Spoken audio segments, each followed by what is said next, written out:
ഏതെങ്കിലും ഒരു മിസൈൽ ഇറാൻ്റെ മണ്ണിൽ പതിച്ചാൽ അത് ഒരു കളക്റ്റീവ് എഫേർട്ടിൻ്റെ ഭാഗമായി, ഒരു കൂട്ടായ ചിന്തയുടെ ഭാഗമായി ചെയ്തതായി മാത്രമേ ഞങ്ങൾ കരുതൂ. ഒരു കരാർ ഒപ്പിടിപ്പിക്കുകയാണെങ്കിൽ ഓൾറെഡി ഉണ്ടായിരുന്നു. ഇറാനും അമേരിക്കയും തമ്മിൽ ഒരു കരാർ, ആണവ കരാർ ഉണ്ടായിരുന്നു. ഇറാനെ ആക്രമിച്ചാൽ ഒരു വലിയ ആക്രമണത്തിലൂടെ അല്ലാതെ മഡൂറോ മോഡൽ ഓപ്പറേഷനിലൂടെ ഇറാൻ്റെ പരമോന്നത നേതൃത്വത്തെ തട്ടിക്കൊണ്ടു പോകാൻ സാധിക്കില്ല എന്ന് നിസ്സംശയം പറയാം. അമേരിക്കയും ഇറാനും തമ്മിൽ യുദ്ധവക്കിലെത്തി നിൽക്കുന്നുവെന്ന റിപ്പോർട്ടുകൾക്കിടെ പൊതുവിടത്തിൽ പ്രത്യക്ഷപ്പെട്ട് പരമോന്നത നേതാവ് ആയത്തുള്ള അലി ഖമനേയി. ഇസ്ലാമിക് റിപ്പബ്ലിക്കിന്റെ സ്ഥാപകനായ റൂഹുല്ല ഖുമൈനിയുടെ കബറിടം സന്ദർശിക്കാനാണ് ആയത്തുള്ള അലി ഖമനേയി കഴിഞ്ഞ ദിവസം എത്തിയത്. ഇറാൻ ഭരണകൂടത്തിനെതിരെ പ്രതിഷേധങ്ങൾ പൊട്ടിപ്പുറപ്പെട്ട ശേഷം ഖമനേയി ആദ്യമായാണ് പൊതുവിടത്തിൽ വരുന്നത്. അമേരിക്കൻ ആക്രമണം ഭയന്ന് ആയത്തുള്ള അലി ഖമനേയി ഭൂഗർഭ ബങ്കറിലേക്ക് മാറി എന്ന് പ്രചരണങ്ങൾ ഉണ്ടായിരുന്നു. ഞങ്ങളെ ആക്രമിക്കുകയും ഉപദ്രവിക്കുകയും ചെയ്യുന്ന ആർക്കും ഇറാനിയൻ രാഷ്ട്രം ശക്തമായ തിരിച്ചടി നൽകുമെന്ന മുന്നറിയിപ്പ് കൂടി ഖമനേയി കഴിഞ്ഞ ദിവസം നൽകിയിട്ടുണ്ട്. പശ്ചിമേഷ്യയിൽ ഇനി എന്ത് സംഭവിക്കും? എന്താണ് ഇപ്പോൾ സംഭവിച്ചുകൊണ്ടിരിക്കുന്നത്? അന്താരാഷ്ട്ര വിദഗ്ധൻ ഡോക്ടർ മോഹൻ വർഗീസ് ഒപ്പമുണ്ട്. ഡോക്ടർ മോഹൻ വർഗീസ്, നിരവധി തവണ നമ്മൾ ചർച്ച ചെയ്തതാണ് ഇറാൻ അമേരിക്ക പോര്. ഇത് ഇപ്പോ ഇറാനെ അമേരിക്ക തകർക്കും എന്നൊക്കെയുള്ള പ്രചരണം വരെ ഉണ്ടായിരുന്നു. പക്ഷേ യുദ്ധസന്നാഹവുമായി എത്തിയ ട്രംപ് ഇപ്പോൾ അനങ്ങാതെ നിൽക്കുന്ന ഒരു കാഴ്ചയാണ് കാണുന്നത്.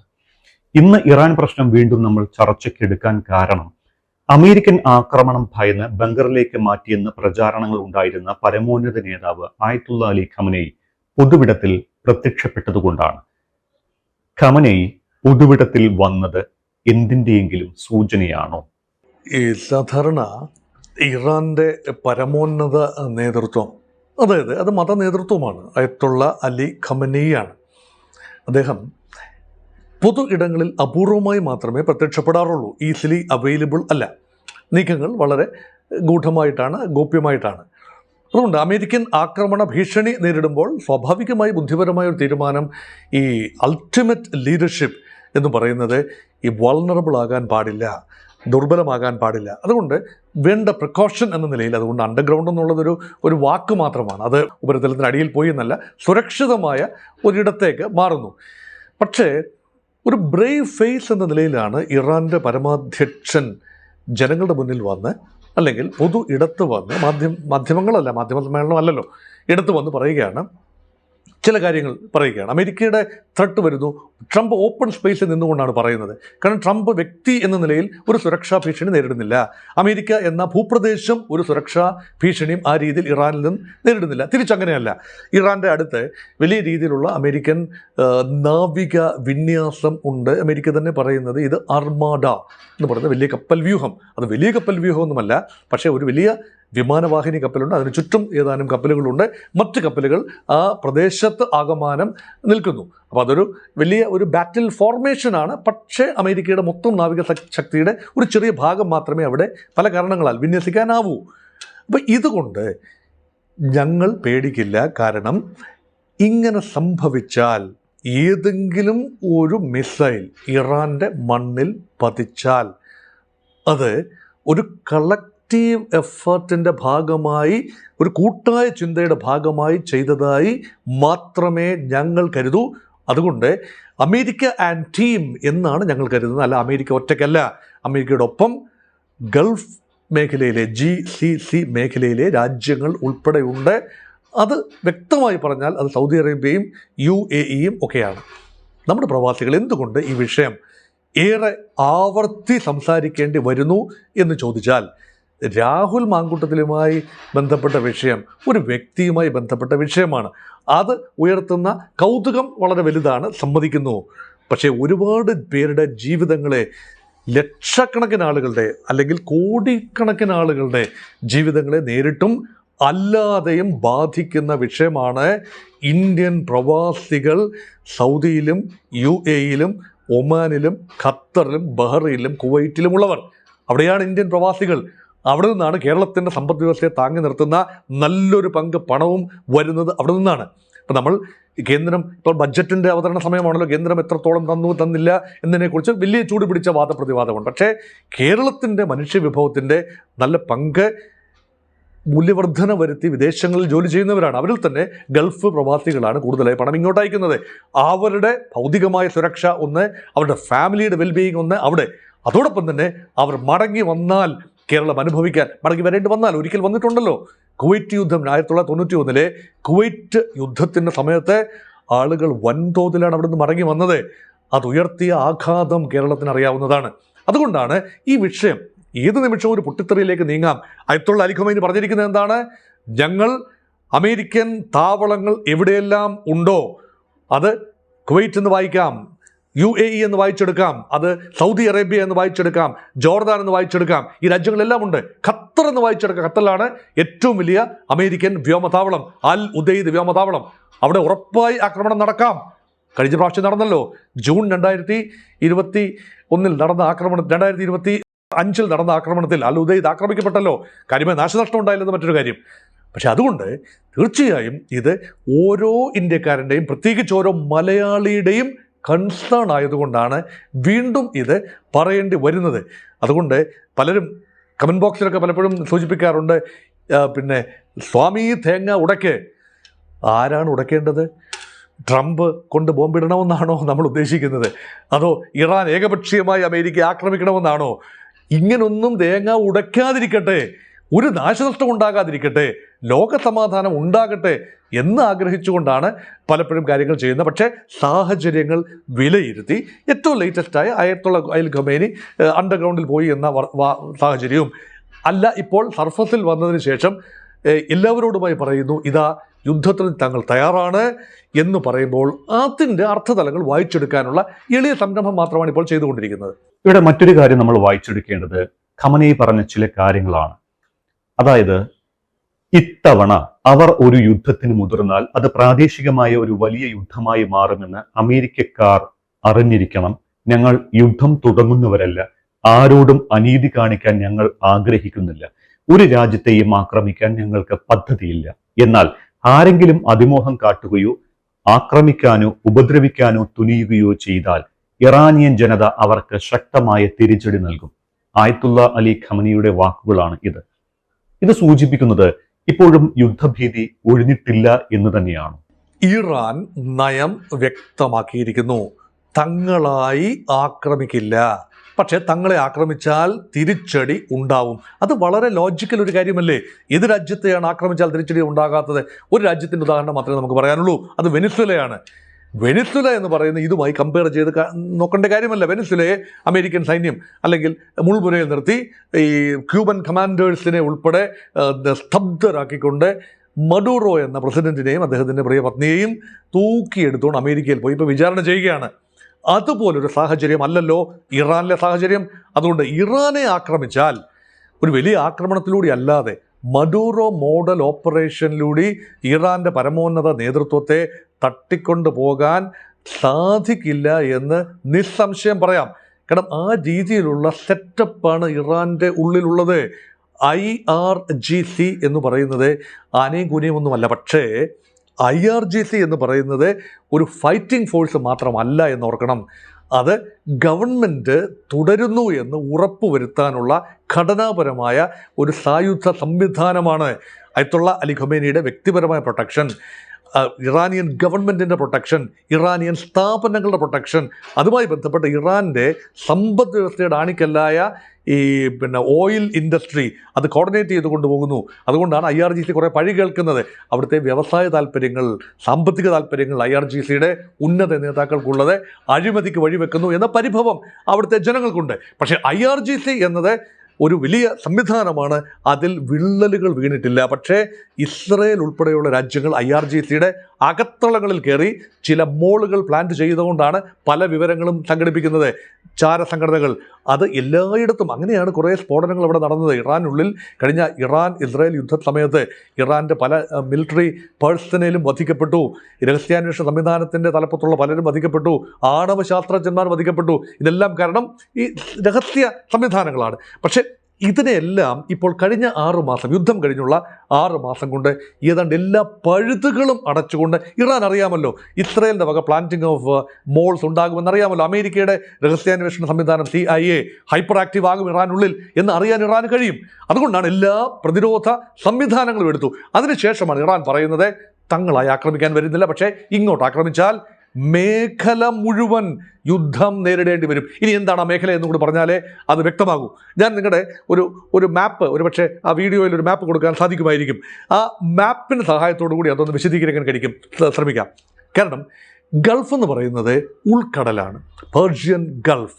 അപ്പം ഒമാൻ ഉൾക്കടൽ, ഒമാൻ എന്ന് പറയുന്ന രാജ്യം കിഴക്കോട്ട് തള്ളി നിൽക്കുക, അറേബ്യൻ പെനിൻസുലയിൽ കിഴക്കോട്ട് തള്ളി നിൽക്കുകയാണ്, അറബിക്കടലിലേക്ക് തള്ളി നിൽക്കുക. ഒമാൻ പെനിൻസുല ഇറാൻ്റെയും ഒമാൻ്റെയും ഇടയ്ക്കുള്ള ആ ഒരു വലിയ ഇച്ചിരി വീതിയുള്ള കടലാണ് ഒമാൻ കടലിടുക്ക്. ആ ഒമാൻ കടലിടുക്ക് കഴിഞ്ഞു കഴിഞ്ഞാൽ സ്ട്രെയ്റ്റ് ഓഫ് ഹോർമൂസ് ആണ്. ഹോർമൂസ് ഇടനാഴി, അത് ചെറിയൊരു ഇടനാഴിയാണ്. അത് ഇറാൻ കൺട്രോൾ ചെയ്യുന്ന ഒരു ഭാഗമാണ് ഹോർമൂസ് ഇടനാഴി. ആ ഹോർമൂസ് കടന്നു കഴിഞ്ഞാൽ മാത്രമേ നമുക്ക് ഈ ഗൾഫ് രാജ്യങ്ങളെന്ന് ഇപ്പോൾ പറയുന്ന പേർഷ്യൻ ഗൾഫ് രാജ്യങ്ങളിലേക്ക് കടക്കാനാവൂ.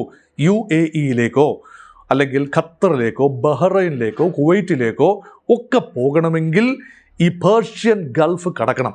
അതുകൊണ്ടാണ് നമ്മൾ ആ മേഖലയെ ഗൾഫ് എന്ന് പറയുന്നത്. പേർഷ്യ എന്ന് പറയുന്നത് ഇറാനാണ്, ചരിത്രപരമായ ഇറാൻ ഇറാഖ് പ്രദേശമാണ് ചരിത്രപരമായ പേർഷ്യയുടെ തെക്കുള്ള കടലിടുക്കാണ് പേർഷ്യൻ ഗൾഫ്. അതിൻ്റെ ചുറ്റുപാടുമുള്ള മേഖലയാണ് പേർഷ്യൻ ഗൾഫ് മേഖല എന്ന് പറയുന്നത്.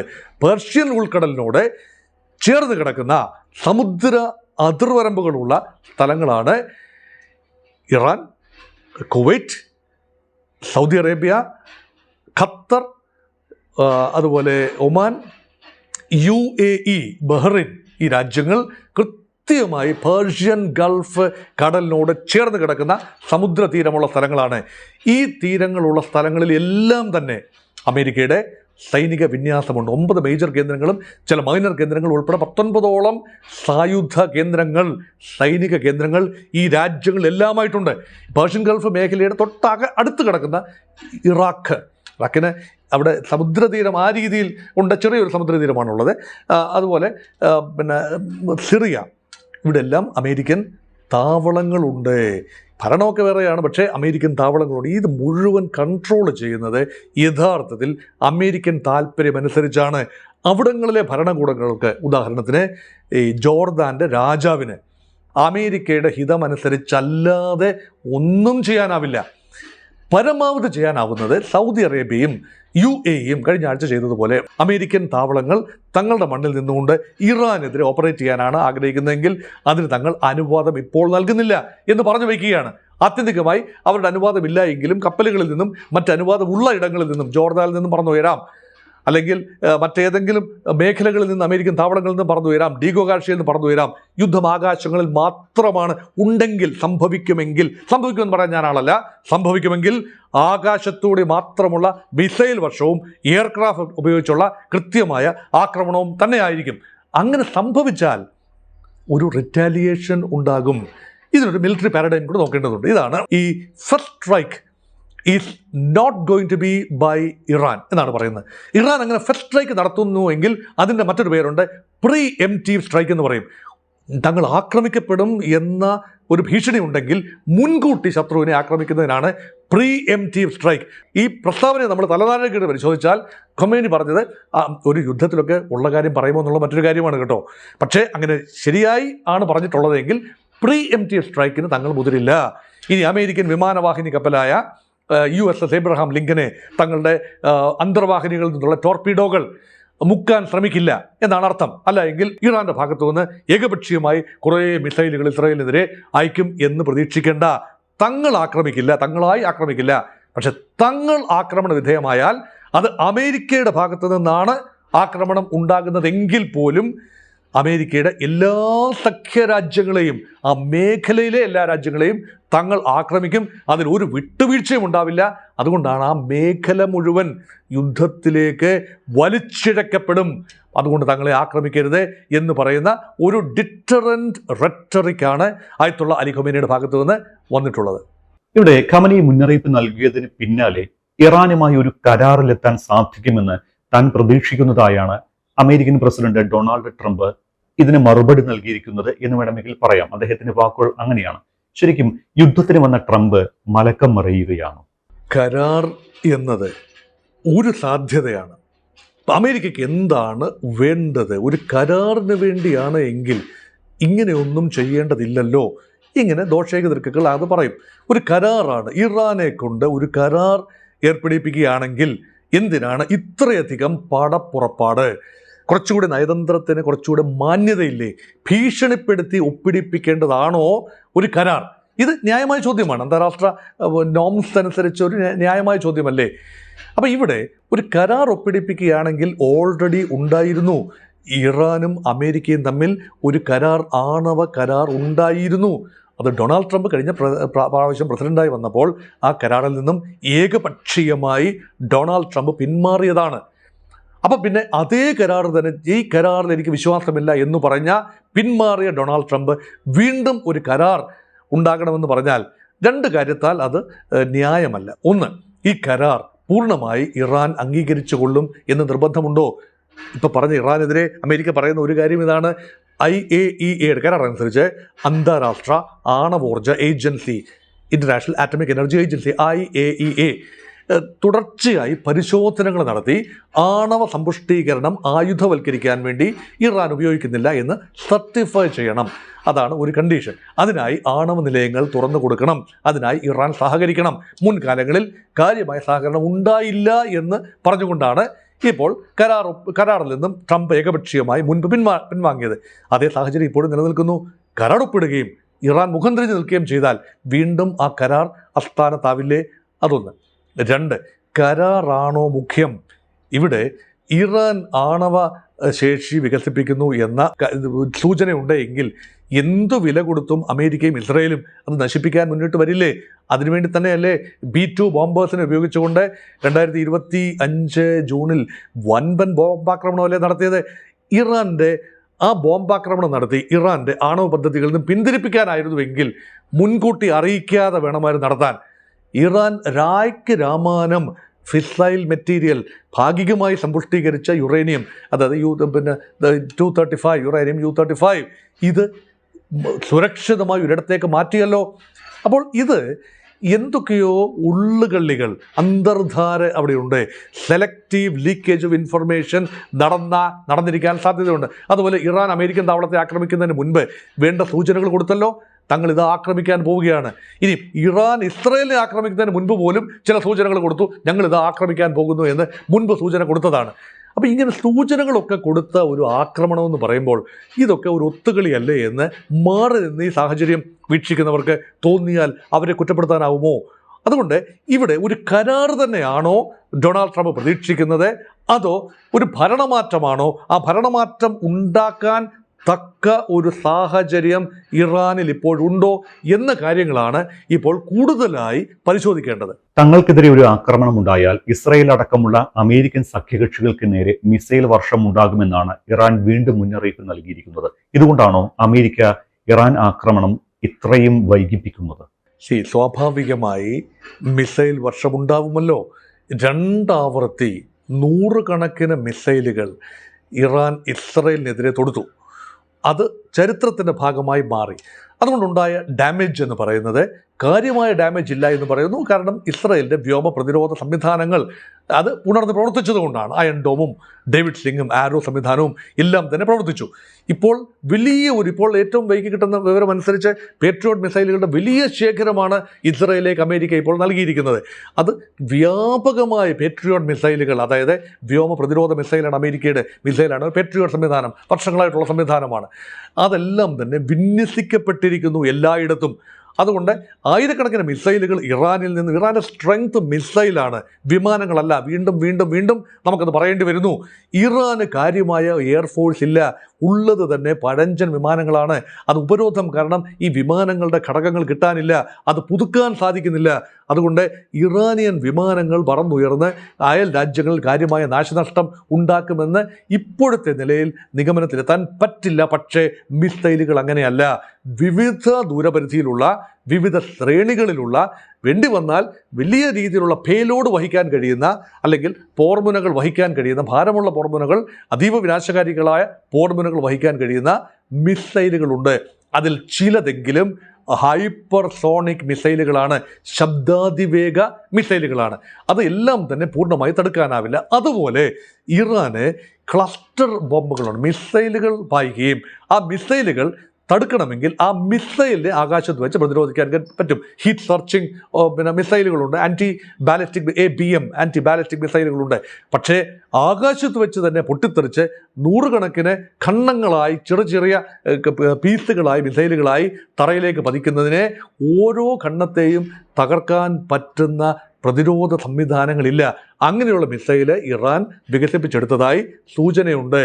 അതായത് എടുക്കുമ്പോൾ 1, തൊടുക്കുമ്പോൾ 10, കൊള്ളുമ്പോൾ 100 ഇല്ലേ എന്ന രീതിയിൽ, അല്ലെങ്കിൽ 1000 എന്ന രീതിയിൽ മഹാഭാരതത്തിലൊക്കെ പറയുന്ന ഗാന്ധീവം കുലച്ച് അർജുനൻ ഗാന്ധീവം എടുത്ത് വില്ല് കുലച്ച് ചെയ്യുമ്പോൾ ഉണ്ടാകുന്ന ഇഫക്റ്റിനെ കുറിച്ച് പറയുന്നതിന് സമാനമായ രീതിയിൽ ഒരു മിസൈൽ 100ആയി ചിതറി ടാർഗറ്റിന് സമീപത്തൊക്കെ വീഴുമ്പോൾ കൊളാട്രൽ ഡാമേജ് ഭയങ്കരമായിരിക്കും. കൃത്യത ഉണ്ടാവില്ല, പക്ഷേ കൊളാട്രൽ ഡാമേജ്, അതായത് സൈനിക കേന്ദ്രത്തിന് നേരെ വിടുന്ന മിസൈലുകൾ പാർപ്പിട സമുച്ചയത്തിലുമൊക്കെ അതിൻ്റെ ഖണ്ഡങ്ങൾ പതിക്കാനുള്ള സാധ്യത തള്ളിക്കളയാനാവില്ല.